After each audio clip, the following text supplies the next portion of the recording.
नमस्कार दोस्तों, school with Meraj में आपका स्वागत है। आज हम लोग बात करेंगे क्लास 10th के पॉलिनोमियल टॉपिक के बारे में और हम सीरियल वाइज ऐसे चलते हुए चलेंगे क्योंकि बोर्ड एग्ज़ाम काफ़ी करीब है और अभी से हम प्रैक्टिस चैप्टर वाइज चैप्टर करेंगे और सारी चीज़ों को एकदम क्लियरिटी के साथ लेते हुए चलेंगे। ओके, तो हम बात करने वाले हैं पॉलिनोमियल के बारे में। सबसे पहले हम जान लेते हैं कि पॉलिनोमियल होता क्या है।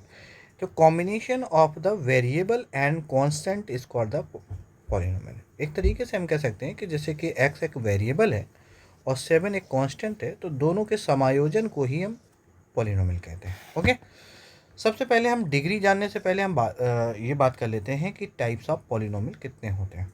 ठीक है ना। तो टाइप्स ऑफ पॉलिनोमियल के बारे में बात करेंगे तो टाइप्स ऑफ पॉलिनोमियल जैसे कि लीनियर पॉलिनोमियल हो गया, क्वाड्रेटिक पॉलिनोमियल हो गया और क्यूबिक पॉलिनोमियल हो गया। तो what is the linear polynomial? If any polynomial have degree. ठीक है ना। तो अब इसको डिग्री से, अब डिग्री क्या होती है तो पहले आपको डिग्री समझना पड़ेगा कि डिग्री क्या होता है। तो highest power of the polynomial, किसी भी पॉलिनोमियल की अगर वेरिएबल में जो हाईएस्ट पावर होगी, हाईएस्ट पावर, हाईएस्ट पावर, ठीक है ना, उसे हम डिग्री कह देंगे। जैसे कि यहाँ पर एक क्वाड्रेटिक इक्वेशन लिखी हुई है और इस इक्वेशन की हाईएस्ट पावर 2 है, तो हम कह देंगे कि ये डिग्री 2 है। दोस्तों आगे हम बात करें कि जैसे कि ये पॉलिनोमियल लिखा हुआ है तो इसमें वेरिएबल के पावर 1 है और जो कि हाईएस्ट है अपने आप में, तो इसकी डिग्री 1 है। यहाँ पर एक सिंगल टर्म लिखा हुआ है लेकिन ये पॉलिनोमियल है और वेरिएबल की पावर 1 है, तो यहाँ पर भी हम कह सकते हैं कि इसकी डिग्री 1 है। अगला पॉलिनोमियल लिखा है जो कि क्यूबिक पॉलिनोमियल है। ठीक है ना, ये क्योंकि इसमें हाईएस्ट पावर 3 है तो इसलिए हम कह देंगे कि इसकी डिग्री, ठीक है, 3 है। आगे हम बात करेंगे कि एक इसमें चीज़ मैंने बताई नहीं है तो वो मैं अलग से बता देता हूँ कि जैसे कि मान लीजिए कि कोई क्वेश्चन लिखा हुआ है 2x की पावर 6 और प्लस 3x की पावर 5 लिख देता हूँ मैं यहाँ पे 5 और इंटू वाई के पावर 3 लिख देता हूँ, देन कोई कांस्टेंट टर्म लिख देता हूँ 7। तो आप बताइए कि इसमें डिग्री क्या होगी। तो आपका कहना होगा कि सबसे ज़्यादा जो पावर है वो 6 लग रही है और इसकी जो डिग्री होगी, इसकी जो डिग्री होगी वो होगी 6। तो ये आपका आंसर क्या हो जाने वाला है, ये रॉन्ग हो जाने वाला है। ओके, तो यहाँ पर जो डिग्री होने वाली है वो कुछ और होने वाली है। सॉरी, यहाँ से सारा इरेज हो गया। तो यहाँ पर डिग्री जो होने वाली है, ऐसे केस में जब वेरिएबल अलग अलग अलग होते हैं और मल्टीप्लाई में लिखे होते हैं तो यहाँ पर इनकी जो डिग्रीज़ हैं वो ऐड हो जाती हैं। जैसे कि यहाँ पे मैं 5 और प्लस 3 अगर ऐड कर दूँ तो ये वो टोटल वैल्यू जो आती है वो 8 आती है। ठीक है, तो यहाँ पर हम कहेंगे कि जो डिग्री होगी, यहाँ पर जो हम कहेंगे कि जो डिग्री होगी वो डिग्री कितनी होने वाली है, वो 8 है। तो इसका करेक्ट आंसर 8 है। ओके, आगे हम बात करेंगे कि लीनियर पॉलिनोमियल क्या होती है। If any polynomial have degree 1, अगर किसी भी पॉलिनोमियल की डिग्री क्या है, 1 है, केवल ओनली 1। ठीक है ना, इस कॉल्ड द लीनियर पॉलिनोमियल। जैसे कि यहाँ पर जितने भी एग्जांपल आप देख पा रहे हो कि वेरिएबल के पावर 1 लगी हुई है तो इनकी सारी की डिग्री 1 है, तो ये सारे सारे एग्जांपल जो हैं वो लीनियर पॉलिनोमियल के होने वाले हैं। ये जो वीडियो है वो क्लास 10th के लिए बेसिकली है और साथ साथ में ये 9th के लिए काफ़ी हेल्पफुल है क्योंकि 9th या 8th में सारा ये पॉलिनोमियल्स रहता ही है, डिग्री के बारे में बताया ही जाता है। तो आगे हम बात करेंगे कि क्वाड्रेटिक पॉलिनोमियल क्या होती है। If any polynomial have degree 2 means that highest power अगर 2 है, ओनली 1 डिग्री 2 है उसकी, तो वो कहलाती है क्वाड्रेटिक पॉलिनोमियल। जैसे कि आप यहाँ पर सारे एग्जाम्पल से देख सकते हो कि यहाँ पर सब में डिग्री क्या है, 2 है। तो ये सारे के सारे एग्जाम्पल्स जो होंगे वो क्वाड्रेटिक पॉलिनोमियल के माने जाएंगे। भले ही इसमें 3 टर्म्स हैं या 2 टर्म हैं या इसमें भी 2 टर्म्स हैं और इसमें जो आपके टर्म्स हैं वो एक ही टर्म है इस वाले में, और इस वाले में 2 टर्म है, इस वाले में 2 टर्म है, इसमें 3 टर्म है। तो ज़रूरी नहीं है कि टर्म केवल ये जो इसका जनरल इक्वेशन होती है वो a x square plus b x plus c ये होना ज़रूरी है, क्योंकि हमें डिग्री से मतलब होता है। अगर डिग्री उसकी 2 है तो वो क्वाड्रेटिक पॉलिनोमियल है। तो आप भी कह सकते हैं कि इसकी जो सेकंड टर्म है वो कहाँ गई, वो तो जीरो हो सकती है। जैसे कि मान लीजिए कि यहाँ पे लिखी हुई है 3x² प्लस हम इसको 0x लिख सकते हैं प्लस 7 लिख सकते हैं, वो वाली टर्म रही नहीं इसलिए उसको हमने लिखा नहीं। इसी तरीके इसमें आप कह सकते हो कि जो 3x² है प्लस का 4x है तो कांस्टेंट टर्म कहाँ चली गई, वो 0 रही होगी। सिमिलरली इसमें भी आप कह सकते हो कि जैसे कि यहाँ पे लिखी हुई है 3x² और प्लस का ये 0x प्लस का 0, अगली टर्म ये सारी दोनों 0 रहे होंगे, ठीक है ना। आगे हम बात करेंगे कि इसकी जो क्वाड्रेटिक इक्वेशन की जो जनरल इक्वेशन होती है वो फॉर्मेट होता है किसका, a x square b x plus c. तो ये जो वैल्यू, ये 3 जो है वो ए की वैल्यू को रिप्रेजेंट कर रहा है, कंपेयर करके आप देखेंगे तो ए की वैल्यू को रिप्रेजेंट कर रहा है। और जो ये वैल्यू है वो बी, जो ये बी वैल्यू है वो 4 को रिप्रेजेंट कर रहा है, और जो सी वैल्यू है कांस्टेंट को रिप्रेजेंट कर रहा है। तो इस तरीके से हम कह सकते हैं कि ए की वैल्यू 3 होगी और बी की वैल्यू जो होने वाली है वो 4 होने वाली है और सी की वैल्यू 7 होने वाली है। और इस चीज़ का जो आगे ज़रूरत पड़ेगी जब आप रिलेशन वेरीफाइड कर रहे होगे। ओके, अब हम बात करने वाले हैं कि क्यूबिक पॉलिनोमियल क्या होती है। If any polynomial have degree 3, अगर किसी भी पॉलिनोमियल की डिग्री 3 होती है, वैसे तो बेसिकली 10th के सिलेबस से क्यूबिक पॉलिनोमियल को रिमूव किया जा चुका है, फिर भी लेकिन डिग्री की बात है तो यहाँ पर पॉलिनोमियल की बात है तो हम उसको डिफाइन कर दे रहे हैं कि अगर उसकी डिग्री 3 है तो called the cubic polynomial. Okay, सारे एग्जांपल जिसमें ये लिखे हुए हैं कि हाईएस्ट पावर आपको यहाँ पे 3 नज़र आ रही होगी तो इसकी डिग्री 3 हो जाएगी। जैसे कि अब जैसे बेसिकली मैंने इसमें ऊपर जैसे बताया कि ये ज़रूरी नहीं है कि इसमें टर्म सारे 3 या 3 से ज़्यादा हों, आप डिग्री से मतलब रखिए, और डिग्री जैसे ही इसकी हाईएस्ट पावर 3 नज़र आएगी आप वो क्यूबिक पॉलिनोमियल उसे कह सकते हो। बाकी की जो टर्म मिसिंग है वो 0 रही होंगी। जैसे कि बेसिकली आप इसमें देख सकते हैं सिंगल टर्म है फिर भी ये क्यूबिक पॉलिनोमियल है, क्योंकि बेसिकली इसकी जो सारी टर्म्स रही होंगी वो 0 रही होंगी। जनरल इक्वेशन जो क्यूबिक पॉलिनोमियल का होता है वो जैसे कि ऊपर मैंने बताया है कि क्वाड्रेटिक है, सिमिलरली यहाँ पर आप इसका रिप्रेजेंट कर सकते हो a x cube plus b x square plus c x plus d. Okay, जैसे कि अब यहाँ पर हम ये भी बता सकते हैं कि जैसे कि यहाँ पर कोई क्यूबिक पॉलिनोमियल, सपोज दैट यही कोई क्वाड्रेटिक इक्वेशन लिखी हुई है और यहाँ पे मैंने लिख दिया, यहाँ पे मैंने एक मिनट, यहाँ पे मैंने लिख दिया कि 4x, एक मिनट लिख क्यों नहीं रहा, हाँ 4x क्यूब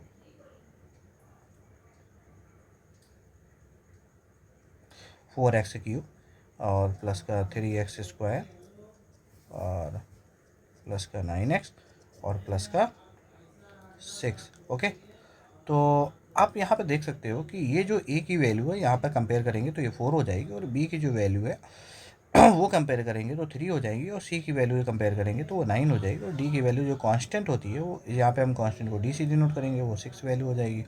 ओके, तो आगे हम बात करने वाले हैं कि एक नया कॉन्सेप्ट के बारे में, और वो कॉन्सेप्ट क्या है उस कॉन्सेप्ट के बारे में हम देख लेते हैं कि कॉन्सेप्ट नंबर 1 है हमारा इस चैप्टर का। और इस चैप्टर के कॉन्सेप्ट में क्या बताया गया कि रिलेशन बिटवीन जीरोज़। अच्छा, जीरोज़ होते क्या हैं पहले आप ये बेसिकली जान लीजिए कि अगर किसी भी हम पॉलिनोमियल को अगर सॉल्व करते हैं, अगर उसमें जो एक्स की वैल्यूज़ निकलती हैं, सपोज दैट क्वाड्रेटिक इक्वेशन में दो ज़ीरोज़ निकलते हैं, ठीक है ना, क्योंकि इसकी 2 वैल्यूज़ आएंगी। अगर क्यूबिक की बात करेंगे तो उसमें 3 आएंगे। अगर सिर्फ लीनियर की बात करेंगे तो उसकी डिग्री बेसिकली हम ये कह सकते हैं कि किसी पॉलिनोमियल जितनी डिग्री होती है उसके उतने ही ज़ीरो एग्जिस्ट करते हैं। जैसे क्वाड्रेटिक में 2 डिग्री होती है, उसके 2 ज़ीरोज़ एग्जिस्ट करेंगे। ओके, तो एक्स की जो वैल्यूज़ होती हैं उसी को हम कह सकते हैं कि वो उसके ज़ीरोज़ होते हैं। ओके, तो क्वेश्चन मेरा ये है कि find the zeros of the polynomial. ठीक है, find the zeros of the polynomial. कोई भी अगर पॉलिनोमियल है तो उसके ज़ीरोज़ मुझे बताने। तो जैसे यहाँ पे बेसिकली लिखा हुआ है 6x स्क्वायर माइनस का 3x, सपोज दैट यहाँ पे -3 पहले कांस्टेंट टर्म आ गई है और -7x आ गई है। तो पहले मैं इसको अरेंज करके लिखना होगा कि जो ऑर्डर होता है 6x स्क्वायर, फिर देन मुझे एक्स वाली टर्म लिखनी है 7x और माइनस का 3, देन कांस्टेंट लिखना है। मतलब हमारा जो जनरली बेसिकली जो ऑर्डर है वो ax स्क्वायर प्लस का bx प्लस c का होना चाहिए। ठीक है, अगर हम यहाँ पे कंपेयर करते हैं कि a की वैल्यू कितनी है, तो a की वैल्यू 6 है और b की वैल्यू -7 है और c की वैल्यू -3 है। ओके, तो बेसिकली अगर हम आगे बात करेंगे कि हमारी इस पॉलिनोमियल को सॉल्व करने के लिए, इसके जीरोज़ निकालने के लिए, जैसे कि मैंने कहा कि अगर जीरोज़ का मतलब होता है एक्स की वैल्यू निकालना, तो इस क्वाड्रेटिक इक्वेशन को सॉल्व करके इसमें एक्स की वैल्यू निकालनी है। यहाँ पर डिग्री अगर 2 है तो इसके जीरोज़ कितने निकलने वाले हैं, 2 ही निकलेंगे। ठीक है, तो बाई मिडिल टर्म स्प्लिटिंग के ज़रिए से हम इसको सॉल्व करने की कोशिश करेंगे। अब मिडिल टर्म स्प्लिटिंग करते कैसे हैं कि आप इस फर्स्ट नंबर का लास्ट नंबर से मल्टीप्लाई कर देते हैं। ठीक है, तो यहाँ पर कितना आ गया, 6 3 जा 18 आ गया, और 6 का मल्टीप्लाई 3 से 18 से करेंगे तो सॉरी 6 का मल्टीप्लाई 3 से करेंगे तो 18 आएगा, और 18 के मुझे ऐसे बेसिकली फैक्टर करने, प्राइम फैक्टर कर लेने हैं। फिर मुझे देखना है कि बनेगा कैसे। ये प्रोडक्ट 3 3 जा 9 देगा, और ये 2 हो गया। तो अगर हम 9 में से 2 को माइनस कर देते हैं तो बेसिकली कितना आता है कि 7 आ जाता है, ठीक है। लेकिन मुझे यहाँ पर माइनस चाहिए, ओके। तो ये तो गलत बात हो गई। तो मुझे क्या करना होगा, -9 में लगाना होगा और +2 में लगाना होगा। तो एक में प्लस एक में माइनस, सब्ट्रैक्ट तो होगा, लेकिन 7 भी आएगा, और लेकिन माइनस का आएगा। पूछो क्यों? क्योंकि कि ये जो वैल्यू है वो बड़ी है, तो इसका बड़े का सिंबल यहाँ पे आ जाएगा। तो इस चीज़ को हम यहाँ पे लिख सकते हैं कि माइनस का 9x, और मतलब जो 7x लिखा हुआ है, सपोज दैट मैं यहाँ पे एक मिनट में बता दे रहा हूँ कि मुझे कैसे इसको करना है। मैं इसको इरेज करके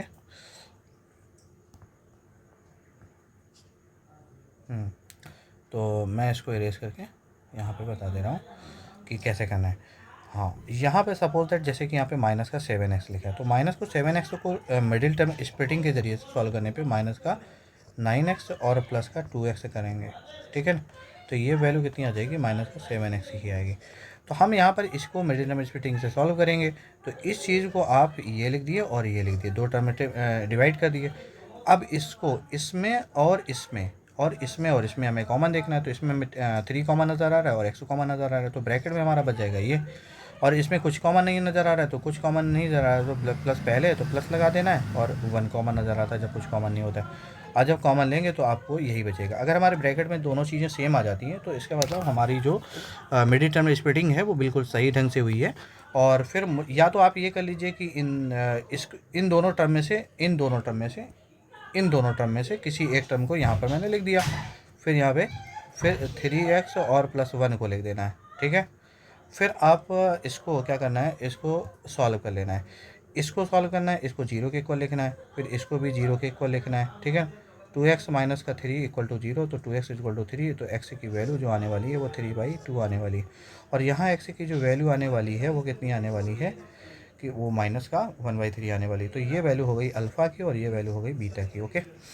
तो यही हमारे जीरोज़ होते हैं। आप इसको अल्फ़ा कंसीडर कर सकते हो, एक को बीटा कंसीडर कर सकते हो, आप किसी भी ऑर्डर में कर सकते हो। आप इसको अल्फ़ा मान सकते हो, इसको बीटा मान सकते हो, ठीक है ना।